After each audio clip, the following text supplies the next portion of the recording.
Hello पिलामाने welcome to the CHSE study hub okay पिलामाने आज तुमर अभिलेखागारी उपादान विषय आम डिस्कस करिबा ओके पिलामाने आमे जानिथिले कि इतिहास को जानिबा पई कोन दरकार उपादान दरकार आ उपादान को आमे तीनटा भाग रे विभक्त करथिले गोटे हला प्रत्नतात्विक उपादान गोटे साहित्यिक उपादान आ गोटे होची अभिलेखागारी उपादान ओके तो आमे ऑलरेडी दुईटा लेक्चर्स रे कंप्लीट कर सारी गोटे प्रत्नतात्विक उपादान आ गोटे साहित्यिक उपादान विषय जे माने देखि नांती से वीडियो को जाइकी देखिबे बहुत इन्फॉर्मेशन वीडियोटा तुम मानक पई आजिर लेक्चर्स रे आमे अभिलेखागारी उपादान विषय रे आमे डिस्कस करिबा आ प्रथम थर पई जदि चैनल टी को आसीथिबो ताले निहाती सब्सक्राइब टी करिबो आहुरी एमती तुमको वीडियोटा नुआ नुआ वीडियोटा +2 पिला मानक पई आसीबो ओके सीरियली आमे 1 बाय 1 क्लास करिबा तुमरो सिलेबस भी कवर हबो ओके आउ कोनोसी चैनल को जीवाकू पड़िबनी ओके तो आमर यूट्यूब चैनल ना कौन हो CHSE स्टडी हब यही चैनल को तुमने सब्सक्राइब करके रखिथ आपण मानकर जो कमेंटा निहाती जनइबो ओके आ को सब्जेक्ट विषय तुम मानक दरकार सेटा मध्य निहाती जनइबो अभिलेखागारी उपादान कौन देखो उपादान मान भितर सबुठार इम्पोर्टान्स ओके उपादान माने होचे बहुत इम्पोर्टान्ट इतिहास रचना पाई तो आधुनिक इतिहास अध्ययन निमंते अभिलेखागारी मध्य सेतिकी इम्पोर्टान्स जोटा प्रत्नतात्विक साहित्यिक उपादान जेतिकी इम्पोर्टान्ट अभिलेखागारी उपादान मध्य सेतिकी इम्पोर्टान्स अछि ओके तो इन तुम मान गोटे प्रश्न उठुथिबो कि अभिलेखागारी उपादान कौन तुम मान भीतर गोटे प्रश्न आसुथिबो अभिलेखागारी उपादान माने कौन प्रत्नतात्विक उपादान माने तो हम जानिछु जोटा माने माटी तलु जो खोला जाए से जो इनफॉरमेशन टा पाई था सेटा प्रत्नतात्विक साहित्यिक उपादान माने विभिन्न साहित्य विषय जो इनफॉरमेशन टा पाओ सेटा हो साहित्यिक उपादान किंतु अभिलेखागारी उपादान माने कौन तुम मान प्रश्न आसुथिबो तो बोले अभिलेखागारी उपादान माने कौन अभिलेखागार होची एभली एक स्थान ओके अभिलेखागारी उपादान कहले कौन बुझिबो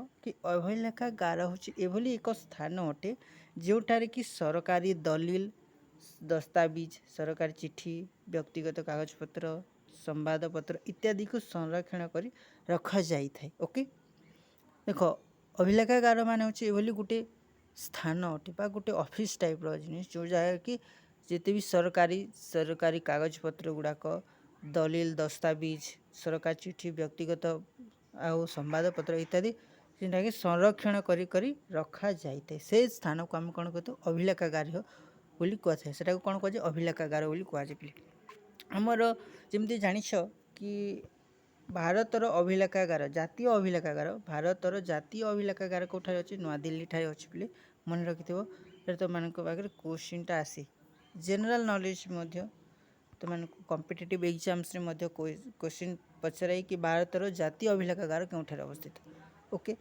ता सहित तुम इंटरनल एग्जाम आसी थाए तो इटा जानी थो कि नुआ दिल्ली ठारे आमर जातीय अभिलेखागार रही एवं ओडिशा ठारे आमर राज्यर अभिलेखागार रही ओडिशार भुवनेश्वर ठारे ओके आम ओडिशार भुवनेश्वर ठारे रही कौन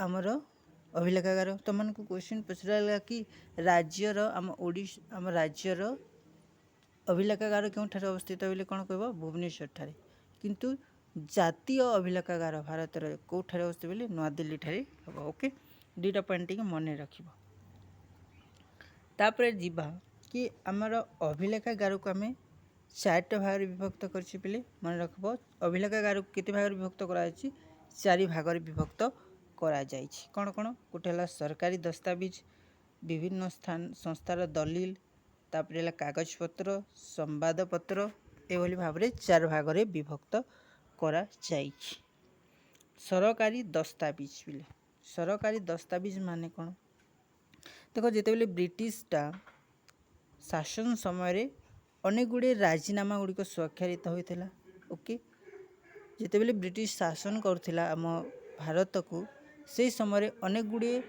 ରାଜିନାମା ହେଇଥିଲା। ଓକେ, ତାର ସ୍ୱାକ୍ଷରିତ ରାଜିନାମା ଗୁଡ଼ିକ ଯେଉଁ ସ୍ୱାକ୍ଷରିତ ହେଇଥିଲା ତାର ଦସ୍ତାବିଜ ଗୁଡ଼ିକ କେଉଁଠାରେ ରହିଛି? ଏଇ ଅଭିଲେଖାଗାରରେ ସଂରକ୍ଷିତ ହୋଇ ରହିଛି। ବିଭିନ୍ନ ଗବେଷକମାନେ କ'ଣ କରିବେ? ସେଇ ରାଜିନାମା ଗୁଡ଼ିକ ଉପରେ ଯେଉଁ ଦଲିଲ ଦସ୍ତାବିଜ ବା ସରକାରୀ ଦସ୍ତାବିଜ ଗୁଡ଼ିକ ରହିଛି, ତ ସେଇଟାକୁ ଗବେଷକମାନେ କ'ଣ କରିବେ? ପାଠ କରିବେ, ଗବେଷକମାନେ ଷ୍ଟଡି କରିବେ, ରିସର୍ଚ୍ଚ କରିବେ। ତାପରେ ସେମାନେ ଗୋଟେ ପୃଷ୍ଠଭୂମି ଏବଂ ପ୍ରଭାବ ବିଷୟରେ ସେମାନେ ଆଲୋକପାତ କରିବେ କି ଏହି ସମୟରେ ବ୍ରିଟିଶ ଶାସନ ସମୟରେ ଥିଲେ ଏମିତି ହେଇଥିଲା, ତାର ପ୍ରଭାବ କ'ଣ ପଡ଼ିଥିଲା ଇଣ୍ଡିଆ ଉପରେ, ଭାରତ ଉପରେ ତାର ପ୍ରଭାବ କ'ଣ ପଡ଼ିଥିଲା। ତ ସେସବୁ ଗୁଡ଼ିକୁ ସେମାନେ ରିସର୍ଚ୍ଚ ଯେଉଁମାନେ କରନ୍ତି ସେମାନଙ୍କୁ ରିସର୍ଚ୍ଚ କରିବା ଲୋକମାନେ ସେଟାକୁ ଷ୍ଟଡି କରିବେ। ଓକେ, ସେ ଅଭିଲେଖାଗାରକୁ ଯିବେ ବିଭିନ୍ନ, ତାପରେ ଅନେକ ଗୁଡ଼ିଏ ଜିନିଷ ରହିଛି ଅଭିଲେଖାଗାରରେ, ବିଭିନ୍ନ ପାଷ୍ଟର ଯେଉଁ ରହିଛି ସେଟା ଗୁଡ଼ିକୁ ସେମାନେ ଅଭିଲେଖାଗାରରେ ସଂରକ୍ଷିତ କରି ରଖାଯାଇଛି। ସେଟାକୁ ସେମାନେ ଷ୍ଟଡି କରିବେ, ରିସର୍ଚ୍ଚ ମାନେ ଯେଉଁମାନେ ରିସର୍ଚ୍ଚ କରିବେ ସେ ଜାଗାକୁ ଯାଇକି ରିସର୍ଚ୍ଚ କରିବେ, ତାପରେ ଆମର ଏମିତି ଥିଲା ସେମିତି ଥିଲା ବୋଲିକି ସେମାନେ ଜାଣିବେ। ଓକେ, ଆମ ଦେଶର ଅନ୍ୟ ଦେଶ ସହିତ ସମ୍ପର୍କ ସରକାରୀ ଦସ୍ତାବିଜରୁ ମଧ୍ୟ ମିଳିଥାଏ। ଆମ ଦେଶ ଅନ୍ୟ ଦେଶମାନଙ୍କ ସହିତ ଯେଉଁ ସମ୍ପର୍କ ରହିଥିଲା ସେଟା ସରକାରୀ ଦସ୍ତାବିଜରୁ ମିଳିଥାଏ।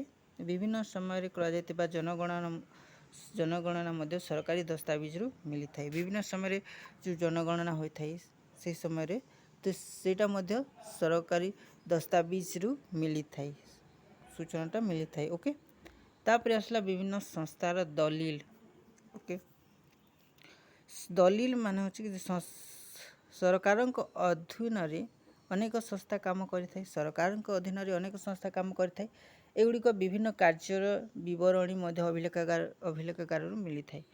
ତ ବିଭିନ୍ନ ସଂସ୍ଥା କାମ କରିଥିଲା ସେହି ସମୟରେ ଅନେକ ଗୁଡ଼ିଏ ସଂସ୍ଥା କାମ କରିଥାଏ।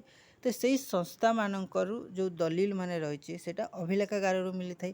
ଯେମିତିକି ନିର୍ଦ୍ଦିଷ୍ଟ ସମୟରେ ସେ ସମୟର ଶିକ୍ଷା ବ୍ୟବସ୍ଥା କେମିତି ଥିଲା, ଶିକ୍ଷାର୍ଥୀମାନଙ୍କ ପରିସଂଖ୍ୟାନ କ'ଣ ଥିଲା, ଶିକ୍ଷାର ବିକାଶ ପାଇଁ କେମିତି ପଦକ୍ଷେପ ନିଆଯାଇଥିଲା। ତ ଏସବୁ କ'ଣ କରାଯାଏ? ଦଲିଲଟା ମିଳିଥାଏ ସେଇ ଅଭିଲେଖାଗାରରୁ। ଓକେ, କୌଣସି ସରକାରୀ ଅର୍ଥନୈତିକ ପ୍ରତିଷ୍ଠାନର ହିସାବ ଏହାର ସମୀକ୍ଷା ନଥିରୁ ପ୍ରାପ୍ତ ହୋଇଥାଏ। ଓକେ, ମଠ, ମନ୍ଦିର, ଧର୍ମାନୁଷ୍ଠାନର ବିବରଣୀରୁ ମଧ୍ୟ ଧାର୍ମିକ ଅବସ୍ଥାର ସୂଚନା ମିଳିଥାଏ। ପାର୍ଲାମେଣ୍ଟ, ବିଧାନସଭା ଓ ବିଧାନ ପରିଷଦର ଆଲୋଚନା ଲିପିବଦ୍ଧ ହୋଇ ରହିଥାଏ। ଏଗୁଡ଼ିକ ବିଭିନ୍ନ ପ୍ରତିନିଧିମାନଙ୍କୁ ମତାମତ, ସରକାରୀ ସଦସ୍ୟ ଦୃଷ୍ଟିଭଙ୍ଗ, ବିଭିନ୍ନ ବିଲ୍ ଉପରେ ହୋଇଥିବା ଭୋଟ, ବିଭିନ୍ନ ସମିତିର ବିବୃତ୍ତିମାନଙ୍କୁ ଜଣାଇଥାଏ। ଓକେ, ତାପରେ ଆସିଲା କି ନିର୍ଦ୍ଦିଷ୍ଟ ବ୍ୟକ୍ତିମାନଙ୍କର ବିବରଣୀ। ଆମର ଯେଉଁ ନିର୍ଦ୍ଦିଷ୍ଟ ବ୍ୟକ୍ତିମାନେ ରହିଥିଲେ ଆମ ଭାରତର, ସେମାନଙ୍କ ଯେଉଁ ବିବରଣୀ ରହିଛି ସେଇଟା ମଧ୍ୟ ଅଭିଲେଖାଗାରରୁ ମିଳିଥାଏ। ଯେମିତିକି ମହାତ୍ମା ଗାନ୍ଧୀ ବିଷୟରେ ହେଲା କିମ୍ବା ସୁଭାଷ ଚନ୍ଦ୍ର ବୋଷ ବିଷୟରେ ହେଲା, ତ ସେ ବିଷୟରେ ତାଙ୍କର ଯେଉଁ ଜୀବନ ବିଷୟରେ ଗୋଟେ ଦଲିଲ ବା ଦସ୍ତାବିଜଟା ସେଇଟା ଗୋଟେ ଅଭିଲେଖାଗାରରୁ ମିଳିଥାଏ। ଓକେ, ଭାରତର ସ୍ୱାଧୀନତା ସଂଗ୍ରାମ ସମୟରେ ଅନେକ ସଂଗ୍ରାମୀ ବ୍ରିଟିଶ ଶାସନ ଉପରେ ବିଭିନ୍ନ ଭାବରେ ସେମାନଙ୍କ ମତାମତ ପ୍ରଦାନ କରିଛନ୍ତି। ଏଗୁଡ଼ିକ ଦିନ ଲିପ୍ ବା ଡାଏରୀ ବୋଲି କୁହାଯାଏ। ଆତ୍ମଚରିତ ଓ ଅନେକ ପୁସ୍ତକରେ ସନ୍ନିବେଶିତ ହୋଇ ରହିଛି। ତ ଦିନଲିପ୍ ଓ ଆତ୍ମଚରିତ ନିଜର ଭାବଧାରାରେ ଲେଖାଯାଇଥିଲା ମଧ୍ୟ ସ୍ୱାଧୀନତା ସଂଗ୍ରାମୀମାନେ ଏଥିରେ ତତ୍କାଳୀନ ସମାଜ ଓ ରାଜନୀତି ବିଷୟରେ ଉଲ୍ଲେଖମାନ କରିଥାନ୍ତି। ଏଥିମଧ୍ୟରେ ବିଭିନ୍ନ ଘଟଣାର ଧାରାବାହିକ ବିବରଣୀ ମଧ୍ୟ ରହିଛି। କିଛି ନେତାମାନଙ୍କର ଏକ ନିର୍ଦ୍ଦିଷ୍ଟ ସମୟର ବ୍ୟକ୍ତିଗତ ତଥ୍ୟ ଭାବରେ ଗ୍ରହଣ କରାଯାଇଥାଏ। ତ ମନ୍ଦିରର ପୁରୋହିତମାନଙ୍କ ବିବୃତ୍ତିରୁ, ଧାର୍ମିକ ସୂଚନା ଓ କେତେକ ବ୍ୟକ୍ତିଗତ ଚିଠିରୁ ଅର୍ଥନୈତିକ ଇତିହାସ ସମ୍ପର୍କରେ ତଥ୍ୟ ମିଳିଥାଏ। ଓକେ, ତାପରେ ଆସିଲା ସମ୍ବାଦପତ୍ର। ତାପରେ କ'ଣ ଆସେ? ସମ୍ବାଦପତ୍ର। ଆଧୁନିକ ଭାରତ ଇତିହାସ ରଚନା ପାଇଁ ସମ୍ବାଦପତ୍ରର ଆବଶ୍ୟକତା ନିତାନ୍ତ ଜରୁରୀ ଥିଲା କି ଦୈନିକ ଘଟଣାର ପ୍ରତିଫଳନ ଏଥିରେ ଦେଖିବାକୁ ମିଳେ। ଦୈନିକ ଘଟଣାର ପ୍ରତିଫଳନ ସମ୍ବାଦପତ୍ରରେ ଦେଖିବାକୁ ମିଳିଥାଏ। ଘଟଣା ଗୁଡ଼ିକ ପୁଙ୍ଖାନୁପୁଙ୍ଖ ଭାବରେ ଆଲୋଚନା ବିଭିନ୍ନ ସମ୍ବାଦପତ୍ରରେ କରାଯାଇଥାଏ। ସେ ସମୟରେ ଯେଉଁ ଘଟଣାମାନ ଘଟି ଯାଇଥିଲା ସେତେବେଳେ ସମ୍ବାଦପତ୍ର ଭାବରେ ବିଭିନ୍ନ ଘଟଣାକୁ ପୁଙ୍ଖାନୁପୁଙ୍ଖ ଭାବେ ଆଲୋଚନା କରାଯାଇଥିଲା ସମ୍ବାଦପତ୍ର।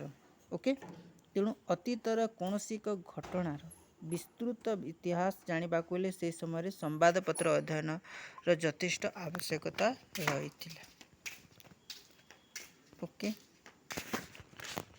स्वाधीनता पूर्वर संवादपत्र यथा अमृत बजार पत्रिका है। स्वाधीनता पूर्वर से समय जो पत्र मन थिला संवादपत्र जमती कि अमृत बजार पत्रिका थिला, हिंदू पाट्रियाट थिला, तापरे जुगांतर थिला इत्यादि इतिहास बहुत तथ्य बहन करी छंती। ओके, तापरे अनेक समय संवादपत्र गुड़िकर संपादकीय से समय प्रमुख समस्या विश्लेषण करा जायछि।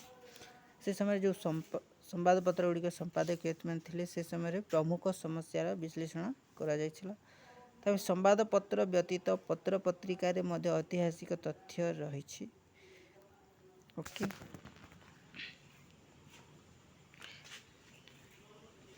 अभिलेखागार उपादान मुख्य भूमिका अभिलेखागार उपादान भूमिका गुरुत्वपूर्ण रही। मात्र जेकोसी तथ्य को व्यवहार ऐतिहासिक सावधान यार सत्यता प्रामाणिकता विचार नेबा ऐतिहासिक प्रधान कर्तव्य।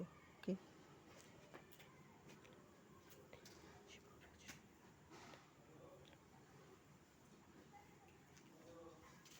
एटा थिला तम मानकर। ओके, अभिलेखागार उपादान विषय तुम टिके जानिथिबो कोटा कि एक हला अभिलेखागार उपादान माने कोन ता डेफिनेशन टिके जानिबा पिले। दुई रे हला तो अभिलेखागार हमर जातीय अभिलेखागार कोठा रहिछि, तापरे हमर राज्यर अभिलेखागार कोठा रहिछि सेटा टिके जानिबो।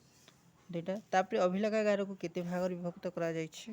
ओके, कौन कौन तापरे से विषय टिके टिके जदि लिखि देबो ताहले तुम माने तुमरो लॉन्ग क्वेश्चन टी भी हे जिवो। ओके, अभिलेखागार गोटे लॉन्ग क्वेश्चन तुमरो हे जिवो। ओके, तुमरो 7 मार्किया आसे तो लॉन्ग क्वेश्चन जदि अभिलेखागार विषय जदि क्वेश्चन आसला बेले अभिलेखागार इंट्रोडक्शन देबो। ओके, तापरे जातीय अभिलेखागार कोठे, तापरे राज्य अभिलेखागार कोठे अछि सेटा लिखबो। तापरे तुमरो अभिलेखागार डेफिनेशन लिखि देबो। तापरे अभिलेखागार केते भाग विभक्त करा जायछि, तापरे ता विषय टिके टिके एक्सप्लेन कला बेले तुम मानकर गोटे आराम से गोटे लॉन्ग क्वेश्चन टा हे जिवो। ओके, आज वीडियो टा बहुत इनफॉर्मेटिव लगी थिबो आशा करबी। आज क्लास टा एतिकी थिला। Thank you.